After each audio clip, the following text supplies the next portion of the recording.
우리는 보통 시간을 단순히 흘러가는 것으로 생각합니다. 지금이 지나가고 내일이 오고 그 다음이 이어지는 흐름. 그러나 성경은 시간을 그렇게 설명하지 않습니다. 시간은 그저 흘러가는 것이 아니라 하나의 방향을 가지고 어떤 결론을 향해 나아가는 구조입니다.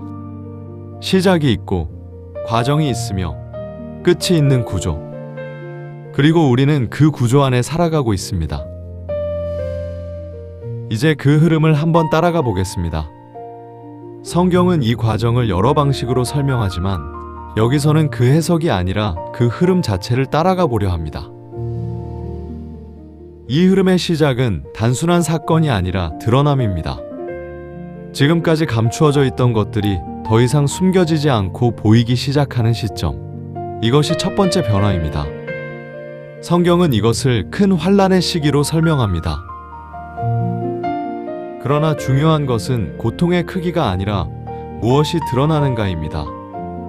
이 시기를 통해 누가 무엇에 속해 있는지가 분명하게 나타나기 시작합니다. 보이지 않던 것들이 보이기 시작하고 감추어져 있던 상태들이 드러나기 시작합니다. 그리고 그 다음은 구분입니다. 이제 드러난 것들은 더 이상 섞여 있을 수 없습니다. 구별되기 시작합니다. 속한 바가 다른 것들은 같이 있을 수 없기 때문입니다. 그래서 성경은 살아있는 자와 죽은 자, 믿는 자와 믿지 않는 자, 이 구분을 말합니다. 이것은 단순한 사건이 아니라 존재의 상태가 드러나는 과정입니다. 보이지 않던 차이가 분명하게 나타나는 시점입니다. 그 다음은 회복입니다. 이제 구분된 것들은 제자리로 돌아가기 시작합니다. 흩어졌던 것이 다시 모이고 왜곡되었던 것이 바르게 세워집니다. 성경은 이것을 회복이라고 말합니다. 잃어버렸던 것이 다시 회복되고 본래의 자리로 돌아가는 과정. 이것이 회복 단계의 핵심입니다. 그리고 그 다음은 통치입니다. 회복된 것은 그 상태로 머물지 않습니다. 이제 그 위에 질서가 세워집니다. 무질서가 아니라 질서, 혼란이 아니라 안정, 흩어짐이 아니라 정렬. 이 상태에서 하나님의 통치가 드러나기 시작합니다. 성경은 이것을 왕노릇함, 통치함 이렇게 표현합니다. 그러나 이것은 권력의 문제가 아니라 질서의 문제입니다. 어떤 질서 아래에 놓여 있는가, 이것이 핵심입니다. 이제 마지막이 남습니다.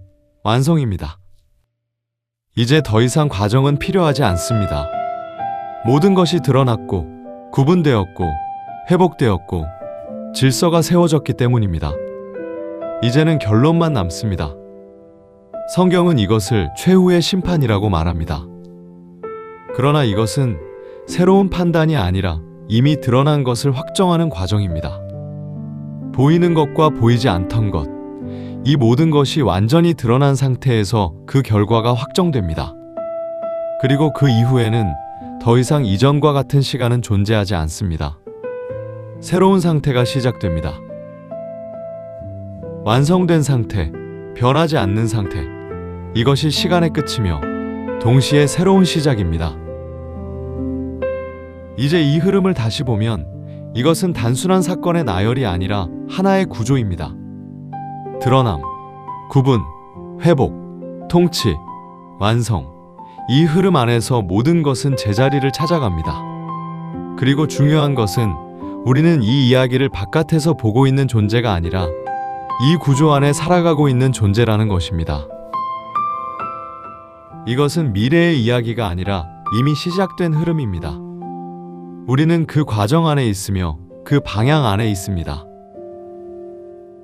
그래서 이 질문은 중요합니다. 나는 어디에 있는가?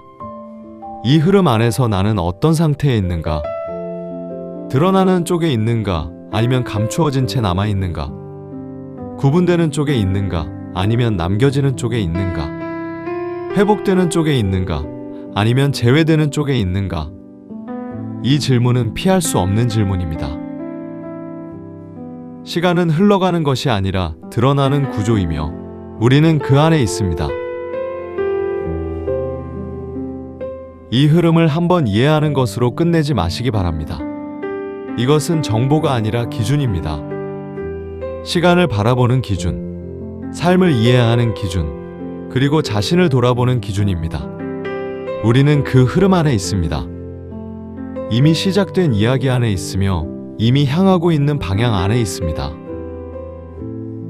그리고 그 끝은 결코 우연히 결정되지 않습니다.